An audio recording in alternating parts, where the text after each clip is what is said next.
लघु उत्तरीय प्रश्न, नवनीतम शब्द का हिंदी अर्थ क्या है? तो नवनीतम शब्द का हिंदी अर्थ क्या हो जाता है? मक्खन। अगला, चिक्रोड, मकरा, सारिका, मराल, सस्का शब्दों में से किन्हीं दो शब्द का हिंदी अर्थ बताना है आपको। तो मकरा मतलब क्या हो जाता है? मगरमच्छ। सारिका मतलब हो जाता है मैना।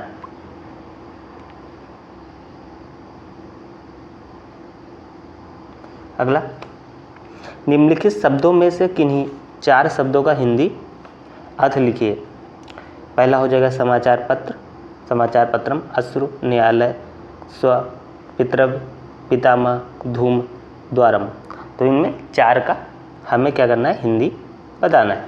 तो समाचार पत्रम मतलब अखबार, पितामह मतलब दादा, द्वारम मतलब दरवाज़ा, अश्रु मतलब आंसू, और स्व हो जाएगा ये आने वाला कल, और पितृव्य मतलब चाचा।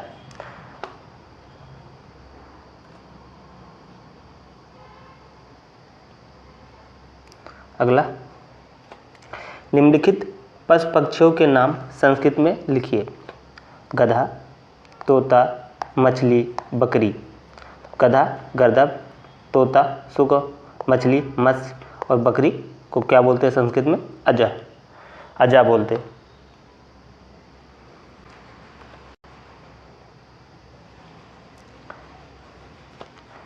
अगला क्वेश्चन, क्वेश्चन 5,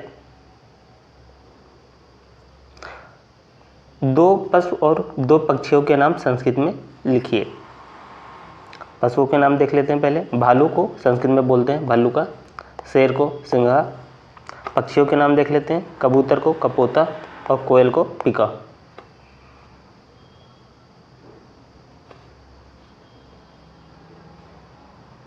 ये आपका अगला क्वेश्चन 6 नंबर का है। किन्हीं 2 पशुओं के नाम संस्कृत में लिखिए। तो ये संस्कृत हो जाएगा, ये हिंदी में। हिरन को मृगा बोलते हैं, और घोड़ा को अश्व बोलते हैं। तो ये पशुओं के नाम 2 हो गए। अगला क्वेश्चन देखते हैं।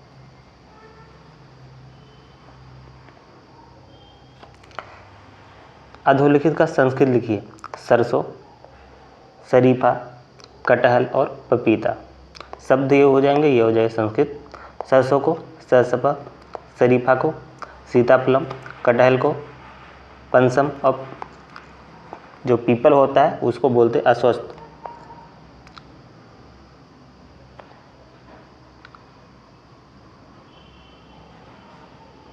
अगला, निम्नलिखित का नाम हिंदी में लिखिए। पलाच, पलास, तुम्बी, अमृतफलम। ये शब्द हो जाएंगे, इसका हिंदी हो जाएगा। तो पलाच मतलब सहतूत, पाकर का पेड़। पलास मतलब ढाक, और तुम्बी मतलब कद्दू। अमृतफलम मतलब नाशपाती।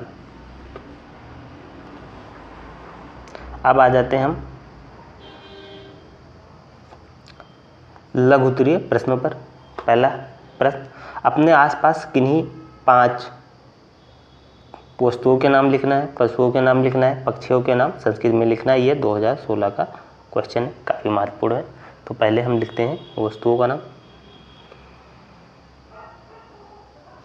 5 वस्तुएं कौन कौन सी हो जाएगी? पहली बात तो कमरा, जिसे कक्ष बोलते हैं या कोष्ठ बोलते हैं। कपड़ा, जिसे करपट बोलते हैं। मेज, जिसे लेखाधार बोलते हैं। कालिक या काजल, जिसको कज्जलम बोलते हैं। और जहाज, जिसको संस्कृत में पोता बोलते हैं, पोत। अब हम देख लेते हैं पशुओं के नाम। संस्कृत, हिंदी, अश्व घोड़ा हो जाएगा, गजा हाथी, मृगा हिरन, वृषभ बैल, अजा मतलब बकरा। तो ये आपके संस्कृत में हो जाएंगे, और ये इसका हिंदी हो जाएगा। हमको संस्कृत में भी लिख देंगे तो कोई दिक्कत नहीं होगी, क्योंकि संस्कृत में ही पूछ रखा है। आइए अगला पक्षियों का नाम देख लेते हैं।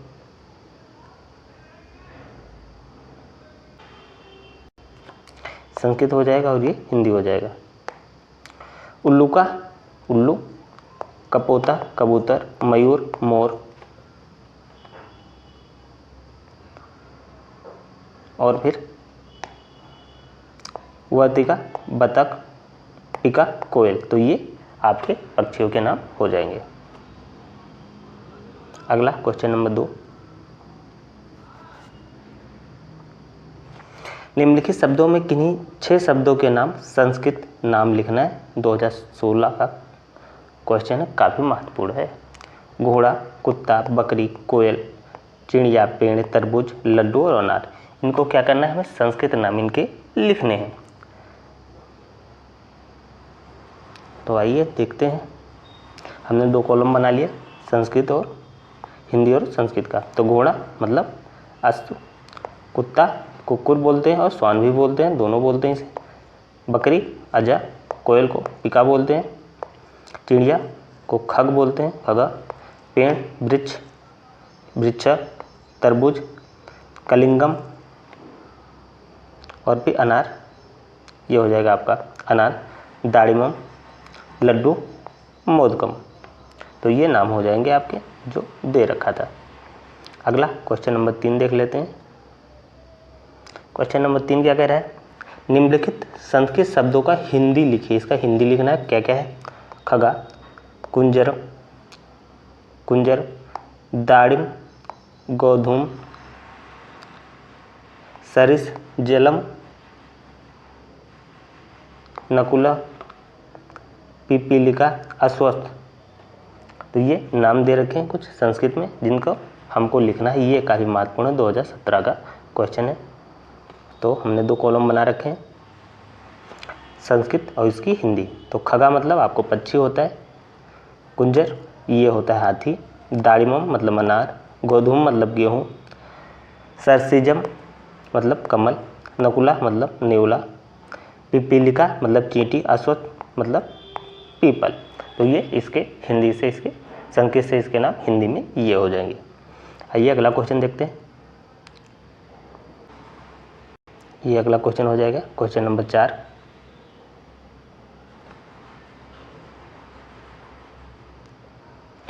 ये 4th नंबर हो जाएगा क्वेश्चन नंबर 4। क्या है ये, निम्नलिखित संस्कृत शब्दों का किन्हीं को हिंदी में लिखिए।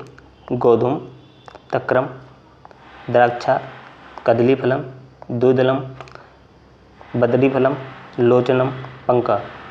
ये 2008 के क्वेश्चन है, तो काफ़ी महत्वपूर्ण है। देख लेते हैं, हमने कॉलम बना रखे हैं। ये संस्कृत के हो जाएंगे, उसकी हिंदी, फिर ये संस्कृत के और उसकी हिंदी हो जाएगी। तो गोधूम मतलब गेहूँ, तद्रम मतलब इसको मट्ठा बोलते हैं, छाछ बोलते हैं, दाक्षा मतलब अंगूर हो जाएंगे, कदली फलम मतलब केला, द्विदलम मतलब दाल, बदरी फलम मतलब बेर, और लोचनम मतलब आँख, और पंका मतलब कीचड़। तो ये हो जाएंगे इसके संस्कृत से हिंदी नाम। अगला क्वेश्चन, निम्नलिखित शब्दों का अर्थ हिंदी में लिखिए। सस्का, दाक्षा, बिरसब या चिक्रोड। तो ये हमने कॉलम बना लिया संस्कृत और हिंदी का। सस्का मतलब खरगोश हो जाएगा आपका, दाक्षा मतलब अंगूर, बिरसब मतलब बैल, और चिक्रोड मतलब गिलहरी। तो ये इसके हिंदी में इसका अर्थ हो जाएगा। आइए अगला क्वेश्चन देख लेते हैं। 6, किन्हीं 4 फलों के नाम संस्कृत में लिखिए। ये 2022 का क्वेश्चन है, काफ़ी महत्वपूर्ण है, 2022 में आ चुका है। तो हमने बना लिया संस्कृत और इसकी हिंदी। हमको क्या करना है, 4 फलों के नाम लिखने हैं। तो पहला हो जाएगा अमृत फलम, जिसे हिंदी में नाशपाती बोलते हैं, लीचिका जिसे लीची बोलते हैं, अंबिका इमली, और नारिकेलम मतलब नारियल। तो ये 4 फलों के नाम हो जाएंगे। अगला क्वेश्चन 7वां, संस्कृत भाषा की वर्णमाला को कितने भागों में बांटा जा सकता है। काफ़ी महत्वपूर्ण क्वेश्चन 2022 में पूछा जा चुका है। आइए देखते हैं। विभाजन जो होता है मुख्य रूप से 2 भागों में हम कर सकते हैं। पहला तो हम स्वर और दूसरा व्यंजन।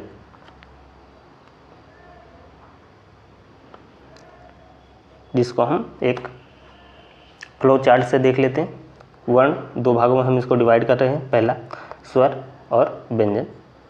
स्वर में हास्य स्वर जिसमें 1 मात्रा का समय लगता है, फिर दीर्घ स्वर जिसमें 2 मात्रा का समय लगता है। तो हास्य स्वर में आ जाएगा छोटा, छोटी, छोटा ओ, री और लिरी। और दीर्घ स्वर में आ जाते हैं बड़ा, बड़ी, बड़ाओ, री और ए आए, ओ आओ। अब जब हम व्यंजन में आते हैं, व्यंजन को हमने 3 भागों में बांट रखा है। अस्पष्ट व्यंजन, इसमें 25 आ जाते हैं, ठीक। अंतस्थ व्यंजन, इसमें 4 या, र, ला, वा, और फिर उष्म व्यंजन जैसे स और हा। तो ये इसका हमने इसको डिवाइड कर रखा है, जिसमें 25 आ जाएंगे क, ख, ग, घ। तो च, छ, ज, या, टाटा, डाटा, ताथा, दादा और पापा। इसमें 25 आ जाते हैं टोटल। तो इसे अस्पष्ट व्यंजन कहते हैं। तो ये रहा इनका विभाजन। आइए आगे देखते हैं। अगला क्वेश्चन ये आपका अगला क्वेश्चन हो जाएगा, ये 8वां है, 8वां क्वेश्चन। संस्कृत के महेश्वर सूत्र लिखिए। 2023 में पूछा जा चुका, काफ़ी महत्वपूर्ण क्वेश्चन है, तो इसको हम देख लेते हैं। संस्कृत वर्णमाला महर्षि पाणिनि ने 14 महेश्वर सूत्र बताए हैं। सूत्रों के आधार पर क्रमशः इस प्रकार है। पहला आयुण, पहला हो जाएगा आपका आयुण, टिलिक, एओन, एओज, हयोरट,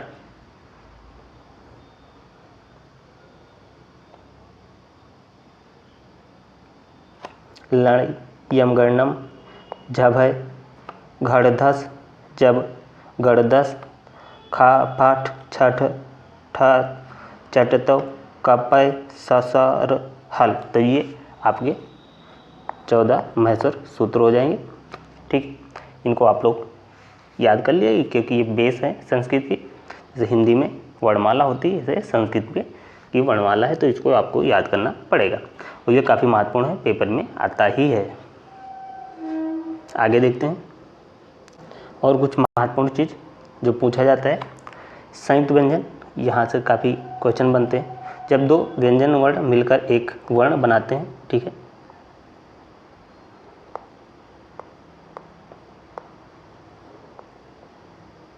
एक वर्ण बनाते हैं का रूप लेते हैं, तो उन्हें संयुक्त अक्षर या संयुक्ताक्षर व्यंजन कहा जाता है। जैसे आधा का और सा मिलकर छा बनाते हैं, ता और आ मिलकर त्रा, जा, आधा जा और या मिलकर ज्ञा बनाते हैं, आधा सा और आ मिलकर श्री वाला स्रा बुलाते हैं, दा और या मिलकर धा, और दा वा मिलकर द्वा बनाते हैं। तो जब ये हो जाता है, ये होता है आधा का प्लस, इसमें जब आ का मात्रा लगता है तो ये बनता है का। तो यहाँ से ये आपको एक ना एक क्वेश्चन पेपर में मिल जाएंगे, तो इसको भी आप लोग तैयार कर लीजिएगा।